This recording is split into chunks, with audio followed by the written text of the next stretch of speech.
Por lo menos a mí no me aparece el cosito rojo ahora. Ahí sí, pucha, de nuevo, pero partamos todo de nuevo, ya. Contarles un poco de cuando hablemos de estructuras geológicas.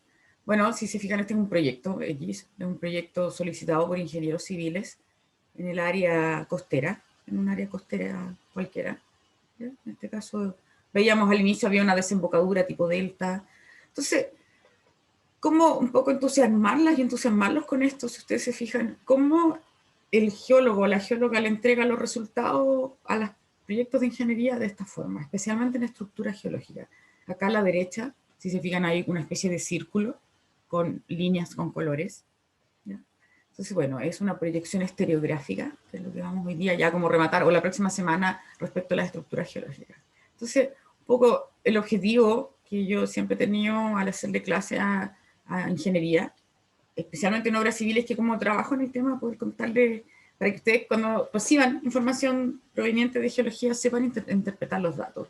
Si se fijan aquí aparece, dice, sistemas principales, rumbo, manteo. ¿Ya? Y aparece acá una esfera, dibujos, ¿cierto? Y con colores. Dice ahí S1, N46, E, 90 grados, son grados. Entonces vamos hoy día a un poco aprender parte de eso. No sé, espero haberlas motivado. La primera parte es una introducción. Yo creo que algunas cosas fundamentales son conceptos. Cualquier duda me van interrumpiendo. Estamos en el contexto de la deformación de la corteza. Entonces hay 4 ideas básicas que hay que tener claro. Entonces, si cualquier cuerpo de roca, con independiente de su dureza, tiene un punto bajo el cual se va a fracturar o va a fluir. Entonces, la deformación es un término que se refiere a todos los cambios de tamaño, forma, orientación, posición de una masa rocosa.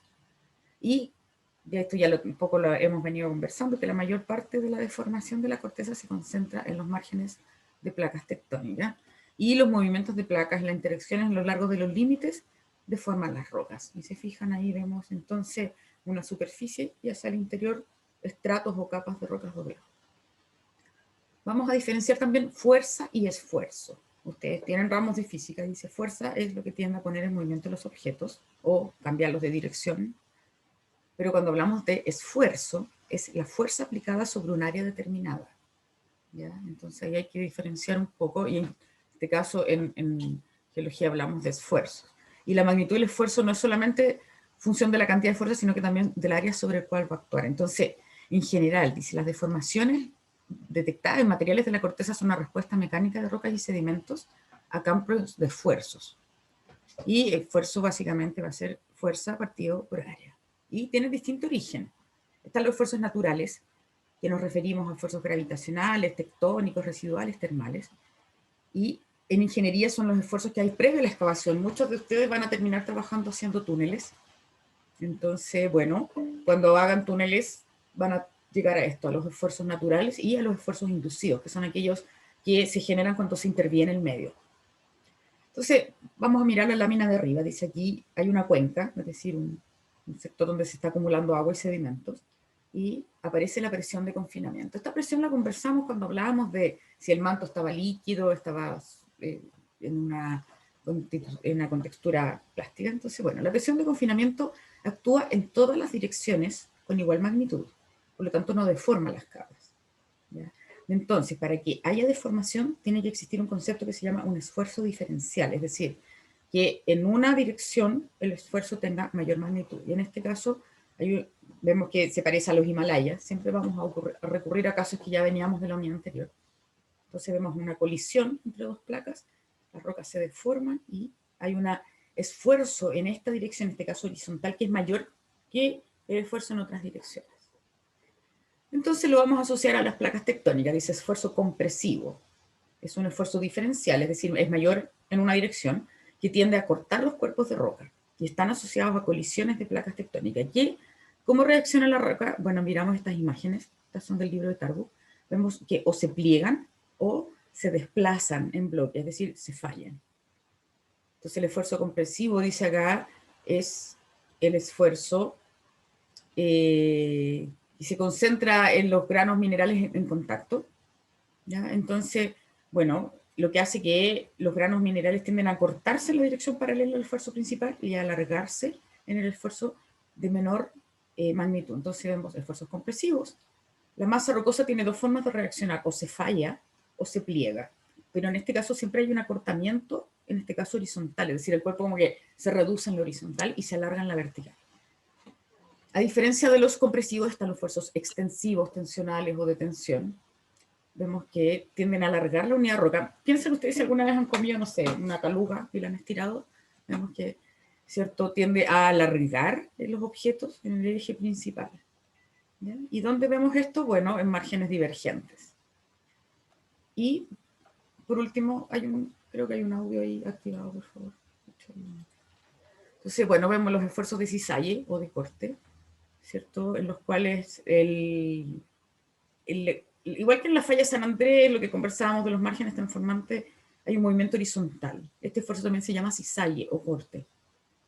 Y ahí están las respectivas formas en que los cuerpos se reducen.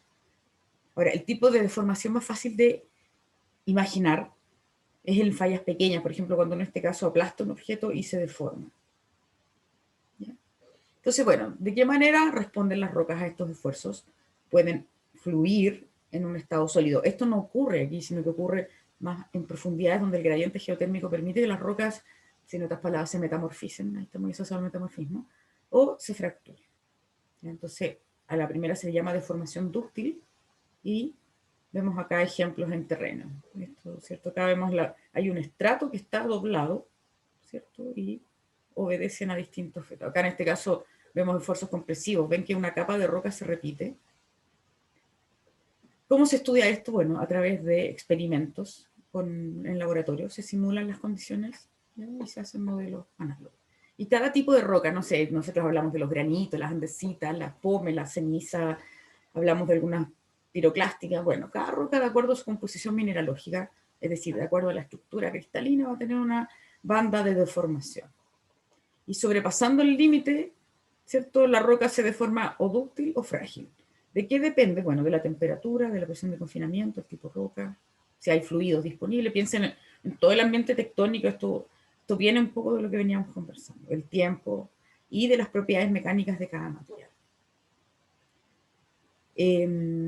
Bueno, las rocas próximas a superficie, donde el gradiente geotérmico es bajo, la roca se fractura, y en profundidad la roca actúa como un sólido dúctil.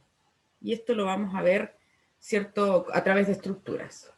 En general, cuando es un flujo en estado sólido, o sea, imagínense, voy a devolver, esas rocas doblándose, ¿ya?, en un contacto entre dos placas tectónicas con esfuerzos compresivos, es un proceso gradual. Hay primero una deformación mineralógica. Hay un factor tiempo en este tipo de fenómenos. No es que, porque yo puedo tomar un papel y lo arrugo y se pliega, puedo hacer un pliegue con un papel, pero en este caso las rocas hay una deformación interna y hay un factor tiempo que es bastante más largo. Entonces vemos que hay un deslizamiento gradual, hay una recristalización de la red cristalina, ¿cierto? Y las rocas que muestran flujo dúctil exhiben pliegues, ¿cierto?, que da la impresión que la roca es parecida a una masilla blanda. Entonces acá dice, además del ambiente físico, la composición del mineral y la textura de la roca va a influir mucho en cómo se va a deformar, ¿cierto? Y en el entorno próximo a la superficie, las rocas frágiles se fracturan, ¿ya? Entonces, bueno, vamos a volver a todo esto de manera aplicada, después se los adelanto, pero vemos que nosotros estuvimos hablando en la primera unidad de los cristales, las rocas, distintos tipos de minerales, ¿cierto? Vimos después a partir de procesos distintos tipos de roca, vimos granito, vimos basalto, ¿ya? Vamos a ver finalmente en unas semanas más las rocas sedimentarias, pero bueno, lo que estamos viendo es cómo finalmente, y lo que está escrito, ¿cierto?, que depende de la composición del mineral, la textura de la roca, en cómo ésta se va a deformar. Entonces, vamos a empezar a ver estructuras geológicas en distintos tipos de rocas. El tiempo decíamos que es un factor que en el caso de la geología no se puede duplicar en laboratorio, porque todos estos procesos tardan miles de millones de años, y en laboratorio obviamente eso no se puede replicar. Entonces, pequeñas fuerzas tienen a veces un rol importante en la deformación, sobre todo en los ambientes que ustedes van a intervenir, si trabajan en túneles, etcétera. Y las fuerzas que son capaces de deformar rocas son bastante poco imaginables desde el punto de vista humano. Entonces vemos aquí a la izquierda abajo evidencias de deformación frágil, es decir, este macizo rocoso estuvo sometido a fuerzas y se quebró y se desplazó. Y acá a la derecha abajo vemos deformación dúctil. ¿Cierto? Vemos cómo las rocas bajo condiciones de presión y temperatura fluyen. Influye el tipo roca, la profundidad, la temperatura, el tiempo. Bueno, acá dice los pliegues y modelos de flujo, observamos rocas, alcanzan, vamos a volver a esto enseguida, dice, en general cuando se estudia la deformación se puede identificar estos mecanismos, distorsión, deslizamiento, rotación de granos de minerales. ¿Ya? Entonces vemos que en general cuando empieza la deformación empiezan a ocurrir estos fenómenos. Y para cerrar esto, el concepto orogénesis. ¿Alguien recuerda? Esto lo conversamos en algún momento. ¿Alguien se acuerda de lo que era la orogénesis? ¿No? Que se forma en las montañas. Se forma en las montañas, súper bien, ¿cierto? Entonces la orogénesis es la formación o el rejuvenecimiento de montañas. Se produce por un engrosamiento cortical. La corteza en las zonas de montaña es más gruesa. Y bueno, esto ya es parte de la materia conocida. O sea, ya teniendo claro que la orogénesis es el crecimiento de las montañas, volvemos a los Himalayas, volvemos a este margen convergente entre dos placas continentales que chocan, que se generan fallas inversas, que es lo que vamos a empezar a ver ahora. También vamos a los arcos volcánicos continentales, como el caso de Chile, en que el esfuerzo permanente de la subducción genera el alzamiento de la cordillera. Entonces, caso ya Cádiz y los Andes. Lo que estoy hablando es lo mismo que está ahí en el texto. ¿Qué cosa hay que tener importante? Y cuando ocurre una orogénesis se generan algunos patrones, tanto de depósito, patrones de deformación, metamorfismo, actividad volcánica, actividad sísmica. Esto ya también es materia conocida. Sabemos que en el choque de placas hay sismos, hay volcanes, hay fallas. Así es que esto no dice nada nuevo. Ahí están las referencias. ¿Ya? Es necesaria esa introducción para que comencemos ya con lo que vamos a trabajar. ¿Alguna duda? ¿Algo? ¿Algún comentario?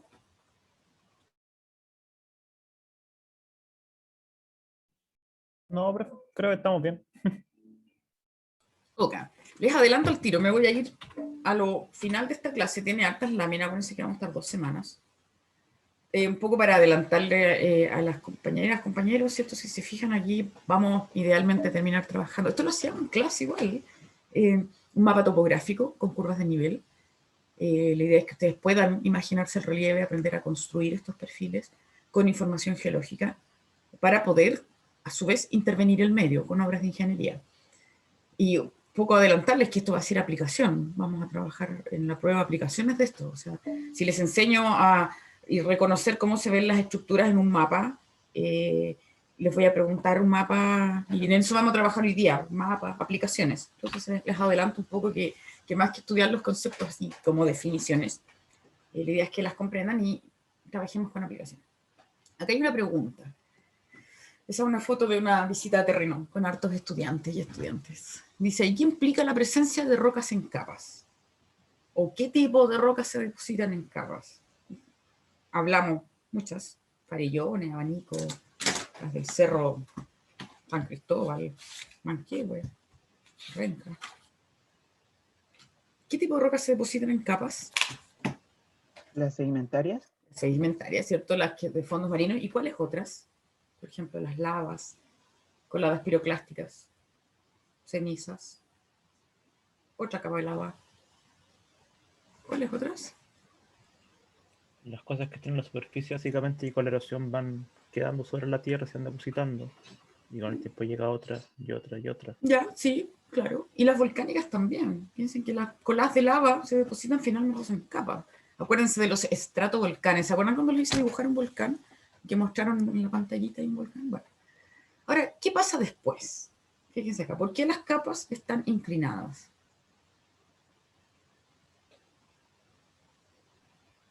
Porque hubo un levantamiento que la empujó para arriba. O quizá hubo un socavón abajo que la hizo caer.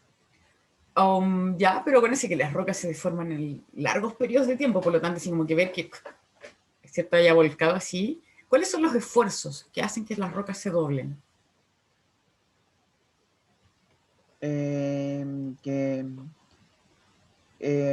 Cosas de levantamiento en realidad. Tectónico, ¿cierto? La tectónica de placa es lo que hace que la corteza se deforme. Entonces, bueno, ¿qué ocurrió después? Ocurrieron esfuerzos tectónicos y estas rocas se inclinaron. ¿ya? Que es lo que estábamos viendo bien. Acá vamos a ver otra imagen. Si se fijan, hay un corte, hay una persona ahí, ¿cierto? Hay un cerco. Entonces podemos estimar la altura de este corte o por la persona. ¿Qué altura tiene un cerco? Un palo de cerco de reja tiene Depende. de un ¿Sus 2 metro, metros ese? un poco menos, metro y medio. Yo lo he visto de metro a 2, dependiendo del lugar. Claro, pero tenemos uno, supongamos que es 1,5 metros. Entonces hay 1, 2, 3, 4 por 1,5. ¿Cierto? Esta persona, supongamos que mide 1,80 m, no sé, ahí tenemos 3. Para que estimen un poco. Ahora, ¿qué observamos? ¿Cierto? Que vemos una materia rocosa. ¿Ya? Si somos más acuciosos y acuciosas van a ver que hay capas, y en particular ahí está marcada una capa amarilla. ¿Ya? ¿Y qué le pasa a esta capa amarilla? ¿Cierto? Esta capa amarilla está desplazada aparentemente, y continúa acá más arriba. ¿Ya? Y si somos acuciosas, bueno, esto está levantado en terreno, vemos que básicamente hay un desplazamiento de una masa. ¿Ya? Entonces vamos a introducir el concepto de las fallas. Y en este caso, esta imagen aparece en la clase de metamorfismo. ¿Cómo están estas rocas? Están dobladas y curvadas. ¿Ya? Entonces aquí vemos que, bueno, estos son evidencias de cómo los materiales rocosos se deforman. Entonces aquí vamos a ver tipos de deformaciones, tipos de estructuras geológicas, conceptos de rumbo, manteo, disposición, aplicaciones en ingeniería civil. Vamos a trabajar en eso. Entonces, bueno, en general la geología estructural toma todo este sentido amplio de formación. Entonces la geología estructural se preocupa de la formación interna y externa de las rocas. Básicamente todo esto se genera por esfuerzos tectónicos que generan playas, fallas, superficies. ¿Cómo se manifiesta esta deformación? A través de distorsión, rotación, traslación, esfuerzo sinónimo de estrés, deformación de strain. Entonces, bueno, nosotros ya algo habíamos visto, ¿se acuerdan cuando hablamos de Nueva Zelanda? Esto es materia del certamen 1, hay una falla alpina que está relacionada ahí a los contactos tectónicos. ¿Cuál otra vimos? La falla Liquiñovsky en la región de Aysén, vimos la falla San Andrés en Estados Unidos. Ya vimos acá estas fallas que se generan en los Himalayas. Y si utilizamos esta misma foto para ver el tiempo geológico, vimos acá que hay una superficie que desplaza estratos. Hablamos de sismos también, y que los sismos también eran un tipo de falla. Y vamos hoy día a trabajar acá. A la izquierda sale una foto no muy clara de la falla San Ramón, también la conversamos, ¿cierto? Y acá hay unas fallas que aparecen en Concepción. Entonces, bueno, vamos a trabajar en todos esos aspectos. Acá dice, ¿cómo se manifiesta la deformación? Los cuerpos o se trasladan, o giran las partículas, o se distorsionan. Entonces, cuando se analiza cualquier rasgo de deformación en geología estructural, las partículas, los granos, a menor y a mayor escala, manifiestan este tipo de deformación. Entonces, deformación, dice cuando las rocas están sujetas a esfuerzos o a estrés, ¿cierto? Más grandes que su resistencia interna. Entonces, bueno, el resultado de eso es el strain, que es el producto final, es decir, la deformación que experimenta. Y esto ya lo vimos hace un ratito atrás. Esfuerzo compresivo, esfuerzo extensivo, esfuerzo de cisalle, que son los 3 tipos de esfuerzo que se encuentran en la naturaleza y que están asociados a placas tectónicas. Compresivo, márgenes convergentes. Extensivos, márgenes divergentes. De cisalle, márgenes transformantes. A ver, hasta ahí, necesito saber si tienen alguna duda, consulta. Notan que hay una relación directa entre los contenidos anteriores y esto. O sea, las placas tectónicas, por lo menos hasta ahora, no las vamos a sacar de encima. Las chicas, los chicos, ¿alguna duda? Si no, porfa, díganme que está todo bien. Porque para poder hacer aplicaciones necesitamos Todo bien, entender. profe. Ya, el resto, aparte de Ignacio, que agradezco su participación. No sé, la Josefa, la Javiera, la Paulina. Ojalá, Vamos Andrés. bien. Vamos Y bien. profe, todo bien. Ya, súper, muchas gracias. Ok, entonces nos vamos a dar vuelta en lo mismo. Si se fijan, márgenes convergentes, esfuerzos compresivos, márgenes divergentes, esfuerzos extensivos, esfuerzos de corte o de cisalle en márgenes transformantes. Entonces, ¿qué es lo que vamos a ver? Bueno, que las rocas reaccionan a estos esfuerzos y, como decíamos anteriormente, fluyen a medida que tienen mayor gradiente geotérmico, mayor temperatura, o bien se rompen. Y esto se refleja en estructuras. ¿Por qué son importantes en ingeniería? Bueno, las vamos a revisar. En general, todo lo relacionado a geología estructural se puede estudiar a escala microscópica. Cuando vimos minerales, Y yo me acuerdo en unas disertaciones que entregaron parámetros que son, obviamente eso no se los pregunté cuando hablaban de los ejes cristalográficos, me acuerdo mucho una presentación que dieron datos de cristalografía. Bueno, la geología estructural, lo entretenido de la geología es que lo que se ve a escala microscópica se ve a escala tectónica, ¿ya? Entonces se pueden estudiar cristales con fallas, etcétera, escalas a nivel de un afloramiento, como las fotografías, y también a escala tectónica de montañas, ¿ya? Entonces, bueno, el análisis de los esfuerzos en la roca genera deformación, y lo que vamos a ver van a ser fallas, diaclasas, pliegues, ¿ya? El clivaje, eso ya lo vimos en minerales, y en general estructuras geológicas. Y, como decíamos anteriormente, bueno, los esfuerzos en el estudio de formación. Esto ustedes lo van a ver también en obras civiles, cuando estudian, no sé, análisis de esfuerzo-carga en las cimentaciones, o en puentes, por ejemplo, van a hablar del sigma 1, sigma 2, sigma 3. ¿Qué son? Esfuerzos principales ortogonales entre sí. Es decir, todos los esfuerzos se pueden llevar a un sistema ortogonal entre sí, de 3 ejes, y el sigma 1 va a ser el mayor, ¿ya?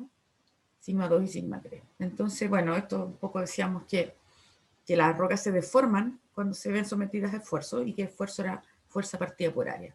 Y decíamos hace un rato atrás que los esfuerzos naturales están muy relacionados con la tectónica de placas, y los inducidos son aquellos que el hombre genera cuando hace excavaciones. Entonces, ¿qué se produce? Formación dúctil, pliegues o frágil. Y ahí vamos a ver fracturas, fallas y sistemas de diaclasa. Si lo miramos utilizando los esfuerzos principales, cuando hay fallas normales, es decir, cuando hay un margen divergente, ¿ya? Vemos que el sigma 1 es vertical. Cuando hay fallas de cabalgamiento, cuando hay fallas en el fondo en márgenes convergentes, el sigma 1 es horizontal. Y en las fallas de rumbo, ¿cierto? O en las fallas de cizaña, el sigma 1 va variando, ¿cierto? Pero en el mismo plano de corte. Y bueno, hay una definición, dice, las estructuras geológicas son el término que engloba los mecanismos y tipos de deformación cuando cambian las condiciones de esfuerzo. Y hay estructuras geológicas primarias que se desarrollan cuando se forma la roca. Por ejemplo, cuando veamos rocas sedimentarias, vamos a ver algunas como marcas de viento, pisadas, o las lavas, por ejemplo, cuando se enfrían y se contraen. Vimos las pillow lavas, vimos los bloques hexagonales, estos que hay en varios lugares en Chile. Esas son primarias. Las secundarias son las que vamos a ver ahora, esfuerzos tectónicos, ¿cierto? Y los contactos entre una o dos tipos de roca a veces también son estructuras y generan problemas en la ingeniería. Vamos a llamarlas estructuras, pero solo por este curso, porque ustedes después van a ver estructuras, obras civiles, entonces no nos confundamos. Y vamos a ver fallas, diaclasas, fracturas o pliegues. Y ahí están las fotos. Imagen superior, imagen del libro, obvio del libro, porque es un pliegue bastante perfecto. Se fijan, deformación dúctil, y abajo vemos deformación frágil. Entonces vamos a definir las fallas. Dice, las fallas son superficies de rotura en las rocas en que se produce un desplazamiento relativo de un bloque respecto a otro. Puede ser un plano o una zona. Entonces, para que sea falla tiene que cumplir este requisito, que en este caso, aunque no distingamos el plano, vemos que hay un estrato negro que se desplazó, ¿ya? Entonces, las fallas pueden ser tan pequeñas como a escala de un lápiz, o pueden ser tan grandes como la falla San Andrés o la falla San Ramón, ¿ya? El requisito entonces es una superficie o vallas en que hay desplazamiento relativo. Y tienen un ancho variable que puede ir desde milímetros hasta cientos de metros. Los movimientos pueden ser pequeños hasta cientos de kilómetros. Existen fallas regionales, mayores, menores, locales, ¿ya? Y son súper importantes desde el punto de vista de ingeniería, minería y todo lo que sea intervención del medio. Bueno, vemos acá alguna nomenclatura. Hay un bloque sin deformación. A la izquierda, abajo, dice falla normal. Las fallas normales, el nombre, está asociado a esfuerzos extensivos. Entonces se generan en márgenes divergentes. ¿Y qué es lo que ocurre? Bueno, un bloque baja con respecto al otro. Hay un alargamiento en el eje horizontal. O sea, si ustedes midieran con una regla el bloque previo a la deformación y lo miden después, va a haber un alargamiento en este eje. Y el caso opuesto, lo que se genera en los márgenes como en Chile, márgenes convergentes, ya se le llama fallas inversas o de cabalgamiento. Si se fijan, es parte de la formación de la orogénesis de las montañas. Vemos aquí que se acorta el bloque en la dirección de fuerza principal y se alarga en el sigma 3. ¿Hasta ahí dudas?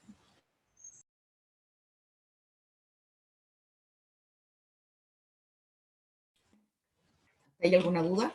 ¿Algo que quieran ver? ¿No? Por ahora nomenclatura, la vamos a trabajar de manera aplicada.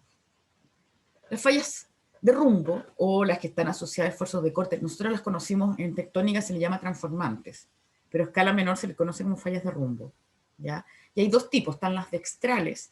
Si se fijan ustedes, se hacen con sus manos, la dextral, el bloque derecho va al cuerpo, y la sinestral, el bloque izquierdo va al cuerpo. Vamos a ver aplicaciones. En algún momento hablamos de la falla Liquiñe-Ofsky, la falla San Ramón, ¿cierto? Podríamos volver a ver algunas presentaciones en las que abordamos estos casos. Y bueno, las fallas, ¿cierto?, generan algunos rasgos a escala macro. Bueno, lo vimos con el caso de la falla San Ramón en Santiago, que marca el límite entre la zona plana y la precordillera, y también llevan cursos de agua. Voy a mostrar un video. Hay mucho material en la web. Yo creo que hoy día por eso es importante que aprendamos a aplicar, porque lo que más hay es información, o sea, es una cantidad no menor de información. Voy a mandarles un link. No sé qué tan bueno es, pero puede servirles si es que más que leer quieren ver videos entretenidos. Tengo unos profesores españoles, ¿ya? Si se fijan, y las fallas geológicas. Son fracturas en la corteza Profe, de diferentes tamaños por las que se produce el desplazamiento entre bloques rocosos. Frecuentemente aparecen asociadas como las que vemos en este cerro del Parque de las Loras.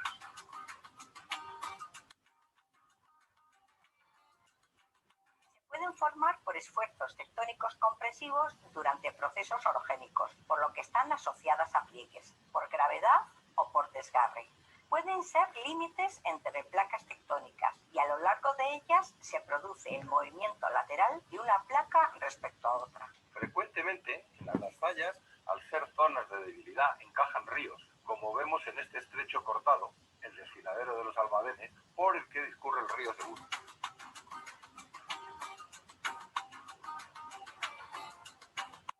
En este talud vemos dos fallas, esta y esta. Esto es el plano de falla, la superficie según la cual se produce el desplazamiento. Estos son los bloques o labios de falla, los bloques rocosos situados a ambos lados del plano de falla. En estas... Bien, vamos a dejar ahí, les dejo el enlace, dura hartos minutos. Pueden revisarlo, pero vamos a también dedicarnos a hacer algunas aplicaciones. ¿Por qué quise poner al tiro el video? Porque si se fijan, las fallas, como hay movimiento entre ambos bloques, la roca se muele, es cierto, son planos de debilidad. Yo trato de pensarlo en ingeniería civil. Si ustedes miran sus entornos, en sus casas, donde estén, miren la juntura entre el techo y la puerta, por ejemplo, o que si entre una de las paredes y la puerta de alguna de las habitaciones donde estén. Se fijan que hay un cambio de materiales. A lo mejor la pared es de, no sé, concreto, vulcanita, y la puerta es de madera, y ¿cómo se llama este? El tapacanto, no sé, estas como... También generan debilidades. Entonces, bueno, la corteza es un poco lo mismo, son planos de debilidad, ¿ya? Y por ende, como somos débiles, el agua tiende a fluir. Bueno, allí hay una imagen de la falla San Andrés, está la misma imagen está en la apunte placa. Decíamos que en márgenes divergentes se generan fallas de hundimiento, porque los cuerpos se alargan, ¿ya? Acá hay margen divergente, la fusión, las dorsales, la misma historia anterior. Lo otro que las dorsales siempre veíamos que estaban desplazadas por fallas de rumbo, que las dorsales, el eje de la dorsal está desplazada por fallas transcurrentes, y bueno, en márgenes convergentes, Himalaya nuevamente, fallas inversas. Acá lo que vemos, las mismas placas tectónicas, pero con el movimiento relativo y con los esfuerzos. Entonces, ya sabemos que hay relaciones directas entre, por ejemplo, todo el margen de Sudamérica. Chile va a reaccionar de alguna forma, especialmente para la minería. Este es un tema súper importante, especialmente para la minería subterránea. Todos los túneles en Chile deben tener estudios de esfuerzo porque al intervenir el medio, el actuar de las placas es continuo. Entonces, bueno, hay que considerar. Las fallas tienen combinaciones, por ejemplo, pueden ser, como se muestra acá, de rumbo normal, o acá, por ejemplo, de rumbo y una componente inversa. ¿Ya? Hay de distintos tipos. Esa imagen ya estaba. Fíjense aquí, por ejemplo, hay un escarpe. ¿Qué es un escarpe? Es un salto en la superficie. Entonces vemos acá este gran escarpe, tremendo, tremendo, es un plano de falla. Y así se ve en superficie. Este es el plano de falla marcado con amarillo. Ahí hay una persona de pie. Esta es otra, esta acá está en la región de Aysén, me imagino que no me acuerdo, el compañero que vive acá en la región, ¿cierto? Esto está camino al aeropuerto, si fijan, hay una capa, esto es un geocidio, es una capa de rocas verdes, ¿ya? Que mucha gente localmente creen que es cobre, pero no es cobre, es un mineral, clorita, son areniscas que están con clorita, y bueno, vemos ahí que hay dos bloques de falla. Les podría yo preguntar, la prueba puedo hacer algo así, a partir de esta imagen, indiquen si las fallas son normales o inversas. ¿Quieren practicar? Por ejemplo, a partir de esta imagen, podemos definir si las fallas son normales o inversas. ¿Un bloque baja o sube con respecto al otro? Se los dejo de tarea, revísenlo, lo voy a preguntar. Y bueno, una falla menor, así se ven en terreno, se ven como una discontinuidad. Esta lámina es re importante porque aquí está el ejemplo de una falla mayor. Si se fijan, es una zona de falla del ancho de una camioneta y un poco más. Está conformada por varios planos de falla. Hago este juego porque aparece el plano 1, plano 2, planos intermedios. El relleno de esta falla, si se fijan, la roca tiene otra textura. Ese relleno de falla se comporta, en términos de ingeniería civil, súper distinto. Y lo otro, fíjense, por ejemplo, la vegetación. Fíjense que la vegetación, como que no hay nada, y aquí en la zona de la falla hay vegetación. Entonces también tienen una relación con el comportamiento del agua. Y en adicional acá hay un estrato, uno amarillo que aparece ahí en la lámina, que nos permite incluso decir el movimiento de la falla. Hasta ahí, ¿alguna duda, consulta? Si no, por favor, agradecería retroalimentación. Que me digan sí, no, todo bien. Profe, todavía me cuesta identificar como los planos de la falla. ¿Ya? En la foto, ¿cómo lo haría sin, como otra foto, sin la flechita? Sin las flechas. Bueno, ahí ya va un poco el trabajo de terreno. De hecho, esta pega, el ingeniero civil contrata al geólogo para que en su obra le detecte las fallas. Ahora, el geólogo te va a entregar un mapa con muchos colores y el ingeniero va a tener que tomar eso e implementar las medidas. Entonces, por eso esta clase es como un poco el diálogo. Yo creo que de las pegas que me vienen ingenieros, mucho está relacionado con esto, identificar fallas, contarles, esto se los puse aquí se los puse en la prueba de diagnóstico, creo. Si mal no recuerdo, era la foto de la prueba de diagnóstico, pero les voy a mostrar varias parecidas. Si se fijan, este es un camino que están construyendo en el borde de un macizo rocoso de alta pendiente, alta vegetación, en un fiordo. Ahí está Puyuhuapi. Y bueno, para las personas, tienen un compañero que viene del sector, esto se derrumba permanentemente, ya ha fallecido gente. Entonces, bueno, si se fijan, ¿cuál es el gran tema? Acá hay hartos temas. Uno que pasa la falla Liquiñovsky por aquí. Entonces, esta falla regional altera de alguna forma la roca. Y lo otro es que los parámetros geológicos tienen que ser incorporados a las obras de ingeniería. Entonces, en el caso de las fallas, no basta solo con decir por dónde va, sino que cómo se comporta, el ancho que tiene, etcétera, etcétera. ¿Ya? Vamos a tratar de practicar. Les tengo una especie de práctico en modalidad virtual. Como alguien escribió por el chat, me encantaría, si en algún momento las condiciones lo reúnen. Ahora no era obligado, a mí me encantaba llevarlos a terreno porque, en verdad, y llevarlas porque se motivaban harto más. Vamos a orientarnos harto a cómo les entregan la información cómo el ingeniero recibe esta información. ¿Ya? Entonces, para que cuando les toque a futuro puedan tener capacidad de diálogo. Ahora dice aquí, para identificar el movimiento en una falla en superficie se pueden reconocer escarpes. ¿Qué es un escarpe? Es un salto topográfico, un desnivel. Grietas, puede haber desplazamiento de un estrato particular, puede haber estrías, ¿ya? Que son como rasguños en el plano de falla, pueden haber pliegues de arrastre o de aclasa. Entonces, ¿se acuerdan que es la misma foto del tiempo geológico relativo? Entonces aquí hay una falla que atraviesa y que desplaza esta beta blanca. Vemos acá distintos planos de estructura geológica y, bueno, vamos a empezar a ver lo que generan en las obras de ingeniería. El relleno de las fallas puede ser algún mineral como yeso, calcita, sílice, puede ser rocas o puede ser rocas metamórficas, como las milonitas, ¿no? Depende un poco del tipo de falla. Y ahí vemos rellenos distintos, rellenos malos, rellenos buenos. Entonces el estudio de las fallas es súper útil en ingeniería, en minería. Es fundamental, juegan un rol en lo que es minería e ingeniería civil, porque controlan derrumbes, deslizamientos. De aquí deriva la importancia de caracterizar las fallas. Entonces vamos a empezar a trabajar en esto. Por ejemplo, las fallas y las diaclasas se combinan y forman cuñas, fallas planas, volcamientos. Partí la clase mostrándoles un informe para una pega que me tocó hacer, que básicamente el ingeniero civil recibe esto de la derecha, recibe proyecciones historiográficas que lo anticipan a los potenciales mecanismos que va a tener en su construcción. Y vemos ejemplos de fallas. Hay fallas que tienen una zona fracturada social, que un poco lo que preguntaba la compañera. Hay zonas, hay más de un plano, otras son una tremenda zona, otras son casi como un cuchillo.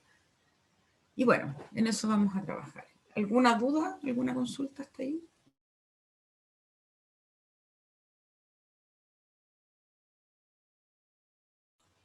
¿No? ¿Hay adicionado? Bueno, vamos a continuar un poco y vamos a hacer unas aplicaciones. A ver, vamos a pasar a otro tipo de estructuras. Vimos las fallas, ahora vamos a ver las diaclasas. Dice, las diaclasas y fracturas son planos o grietas interrumpidas por las cuales casi no hay movimiento, puede haber movimiento imperceptible, y se presentan solas o como familias, y en general son muchas. Entonces, como se presentan como familias, uno se las trabaja de manera estadísticamente. Y ahí vamos a mirar esta fotografía. Esta fotografía es de una pared rocosa, ¿ya? En que la parte externa está alterada a óxidos de fierro, para los que disertaron, óxidos de fierro y manganeso. Y acá hay una zona en que está descubierta. Y vamos a ver que las diaclasas son fracturas que se presentan en familias. Entonces, si se fijan, la orientación es como el parámetro que más las agrupa. Por ejemplo, está la celeste, que son como paralelas a la foto.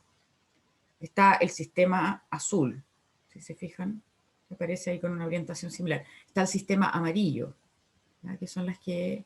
Esto, si uno mira un buen rato, ya empieza un poco a afinar el ojo. Entonces, básicamente, estas son las diaclasas. Acá vamos a ver otra fotografía. Esto es Valparaíso. ¿Ya? Este es un afloramiento rocoso que está llegando ya hasta el Yumbo. Y vemos que todas esas fracturas, todas esas fracturas que aparecen en la naturaleza, voy a ver una foto siguiente, ¿ya? Se les llama sistemas de diaclase. ¿Y por qué sistemas? Bueno, porque la verdad es que, si se fijan, se presentan como familias. Y tienen, como decía anteriormente, no tienen movimiento relativo, se presentan en gran cantidad, y el tratamiento de estas estructuras se hace de manera estadística. ¿Ya? ¿Cuál es la importancia de las diaclasas? Bueno, aquí vamos primero a hacer una aplicación. ¿Ya? Dice, parte 1, vamos a hacer más o menos 3 aplicaciones en estos contenidos. ¿Ya? Lo primero que vamos a hacer incluso un break, la idea es que busquen una fotografía, idealmente suya, si no ya busquen una en internet, pueden usar el Street View, en la que visualicen alguna ladera o algún talud rocoso con presencia de estructura geológica. ¿Ya? Ahí el que quiera busque una foto, qué sé yo. La segunda aplicación, nos vamos a meter este recurso que está acá, antes de empezar a hablar de rumbo manteo. Esto ya está en la página por si acaso, así es que para las personas que quieran verlo. Van a tener, esta tarea no la van a hacer ahora, sino que va a ser parte por si acaso de las aplicaciones. Si se fijan, me metí a una pestaña, ya que dice Virtual Field Trip, que son 80 únicos salidas de campo virtuales. Como bueno, ustedes saben que la pandemia, como diría, nos ha afectado a todos, a todas y todos. Se han tenido que buscar nuevas formas, pues, formas de trabajo, formas de hacer docencia universitaria, formas de ir a terreno. Entonces, bueno, para las personas que les guste, acá hay distintos parques nacionales y son recorridos virtuales, algunos 3D, otros que muestran la historia. El otro día nos metimos en un parque en China con un grupo, estuvo muy entretenido, ¿ya? En que estaban estos parques de piedras. Pero la tarea es que se metan aquí, al de Nueva Zelanda. ¿Ya? Ahí está el enlace. Está en inglés. Pero bueno, esto básicamente es lo que vamos a empezar a trabajar ya para la unidad de aplicaciones. Dice caracterización del macizo rocoso. ¿Ya? Entonces, acá nos explica, ¿cierto? Distintos aspectos de las estructuras geológicas, trabaja con las diaclasas. ¿Ya? Entonces, por ejemplo, les hace ejercicio. Acá hay un dibujo, un diagrama del macizo rocoso y se dibujan las diaclasas. ¿Ya? Joint, ahí están las diaclasas. Entonces aquí les hace una distinta descripción. Ustedes tienen que unir los puntos, o sea, asociar cada descripción. ¿Ya? Pueden usar traductor en caso de que tengan ahí alguna dificultad. Pueden, por ejemplo... Sí, es que yo en algún momento me metí con un curso. Ya, entonces, si se fijan, aquí hay una foto de un macizo rocoso. ¿Ya? Y hay una descripción litológica, se fijan que hay estructuras geológicas. Eso es un poco lo que quería ver si encuentran alguna foto en la que aparezcan. ¿Ya? Y hay ejercicios, pueden hacer ejercicios aquí, pueden practicar. No es el único ejercicio acá, por ejemplo, discontinuidades. Pueden... es un poco lento la página. Entonces, a partir de estas fotografías pueden ustedes distinguir fallas, discontinuidades, ¿cierto? Foliación, sistemas de diaclasa. Ya pueden trabajar. Aquí, fíjense que hay un mandamiento paralelo a escala mayor. Entonces, bueno, vamos a ver cómo las estructuras geológicas influyen en distintas geometrías. Pesa un poco aquí, la descripción. Lo que vamos a ver, por eso enseguida del receso, de un break, de un descanso, vamos a ver esto, el rumbo manteo, deep direction. Vamos a ver qué es la orientación, y aquí está súper bien explicado. Y tiene ejercicios. Para la compañera que me decía, escucha, me cuesta un poco mirarlo, yo te entiendo, lamento que estemos en un contexto virtual, pero acá hay herramientas que son súper útiles. Te muestra una foto y te fijas que te explica ahí. Y lo bueno es que te hace hacer ejercicios. ¿Ya? No voy a seguir avanzando porque se demora mucho, es muy pesado, pero es parte del práctico. ¿Ya? Entonces, la primera parte, bueno, hagamos un receso un ratito, busquen alguna foto que puedan compartir, y esta es para que lo hagan después, ¿cierto? Vean lo que ofrece Nueva Zelanda, si alguien quiere recorrer algún parque virtual, es súper entretenido, pero no para ahora. Démonos un descansito y nos juntamos de nuevo, ¿les parece? Sí, ya. Ya, profe. Nos juntamos a las 4, Entendido, profe. con la misma reunión. Ya. Ya, cualquier duda, consulta, acumúlenla y me la hacen. Nos vemos a las 4.